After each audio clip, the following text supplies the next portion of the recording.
ସାଙ୍ଗମାନେ ଏବେ ଯେଉଁ ଦେଖୁଛ ନା ଏଇଟା ହେଲା ଇଟା ଭାଟିଟା। ଏଠି କାମ ହୁଏ, ଦେଖିପାରୁଥିବେ ସବୁ ଚାରିଆଡ଼େ ମାନେ ଇଟା ହିଁ ଅଛି। ଆଉ ସେଟା ଯେଉଁ ଦେଖୁଛ ଚିମିନି, ସେଟା ହେଲା ଚିମିନିଟା। ସେଠି ଇଟା ଇଟା ପୋଡ଼ା ହୁଏ। ଆଉ ସେଠି ଇଟା ମାନେ ଯେଠି ଏମିତି ଦେଖାଯାଉଛି ସେଠି ମାନେ ରେଡ଼୍ ହେଇକି ବାହାରେ, ଯେମିତି କଞ୍ଚା ଇଟା ସେଟା ପତଳା ଇଟା ଏମିତି କୁହାଯାଏ ହେଲା। ତ ଭିଡ଼ିଓଟା ବନେଇବାର କାରଣ ହେଲା ମୁଁ ଏଇ ଭିଡ଼ିଓ ଥ୍ରୁରେ କିଛି ଆପଣମାନଙ୍କୁ କହିବାକୁ ଚାହୁଁଥିଲି ହେଲା। ତ ଭିଡ଼ିଓ ଥ୍ରୁରେ କିଛି କହିବାକୁ ଚାହୁଁଥିଲି। ତ ଏବେ ଯେଉଁ ଆପଣମାନେ ଯେଉଁ ଭିଡ଼ିଓଟା ଦେଖୁଛନ୍ତି ଏଇଟା ହେଲା, ମୁଁ କହିବାକୁ ଗଲେ ଏଇଟା ମୋର ମାନେ ଦୁଇଟା ଚ୍ୟାନେଲ୍ ଅଛି। ଦୁଇଟା ଚ୍ୟାନେଲ୍ ମାନେ କି ଗୋଟେ ଇନଷ୍ଟାଗ୍ରାମ୍ ଆଇଡ଼ି ଅଛି ଯେଟାକି ଆର୍ସିଂ ଫିଟ୍, ଆଉ ଚ୍ୟାନେଲ୍ ସେମ୍ ନେମ୍ରେ ମାନେ ଆର୍ସିଂ ଫିଟ୍ ନେମ୍ରେ ମୁଁ ୟୁଟ୍ୟୁବ୍ ଚ୍ୟାନେଲ୍ ବି ଖୋଲିଛି। ତ ସେଠି ବି ଅଛି ହେଲା। ତ ୟୁଟ୍ୟୁବ୍ରେ ବି ଏଇ ଚ୍ୟାନେଲ୍ଟା ଅଛି, ମାନେ ଏଇ ନାମରେ ଅଛି। ତ ଭିଡ଼ିଓ ବନାଇବାର କାରଣ ଗାଇସ୍, ତ ମୋତେ ଲାଗୁଛି କି ମୋର ଯେଉଁ ୟୁଟ୍ୟୁବ୍ ଚ୍ୟାନେଲ୍ଟା ଅଛି ସେଟା ଆଗାମୀ 15-20 ଦିନ ଭିତରେ ଡିଲିଟ୍ ହେଇଯିବ।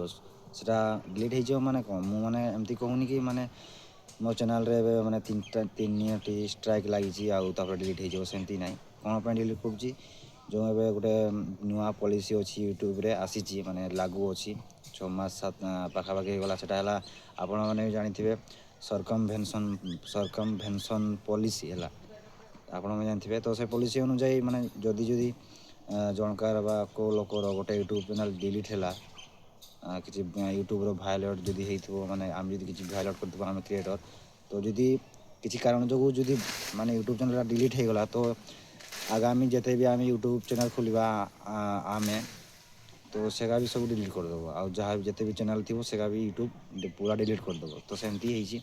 ତ ମୁଁ ଏଇଟା ପୂର୍ବରୁ ଆପଣମାନଙ୍କୁ କେବେ ବି କହିଥିଲିନି, ଏବେ କହିଦେଉଛି। କାରଣ ଏବେ ଯେଉଁ ଗୋଟେ ମାନେ ୟୁଟ୍ୟୁବ୍ରେ ମାନେ ୟୁଟ୍ୟୁବ୍ ଚ୍ୟାନେଲ୍ ଖୋଲିବା ପରେ ନେମ୍, ଡିସ୍କ୍ରିପ୍ସନ୍, ବାୟୋ ସବୁ ଦିଅନ୍ତି। ତାପରେ ନମ୍ବର ଭେରିଫାଏ କରାଯାଏ, ମୋବାଇଲ୍ ନମ୍ବର ଯେକୌଣସି ଭେରିଫାଏ କରାଯାଏ। ତାପରେ ଆପଣ ମାନେ ୟୁଟ୍ୟୁବ୍ ଚ୍ୟାନେଲ୍ରେ ଥମ୍ବନେଲ୍ ଦେଇପାରିବେ। ତାପରେ ଡିସ୍କ୍ରିପ୍ସନ୍ରେ ଲିଙ୍କ୍ ଦେଇପାରିବେ କୌଣସି। ତ ତାପରେ ଆଉ ଗୋଟେ ଫିଚର୍ ଅଛି, ଆଡ଼ଭାନ୍ସ ଫିଚର୍, ଯାହାଫଳରେ କି ଆପଣମାନେ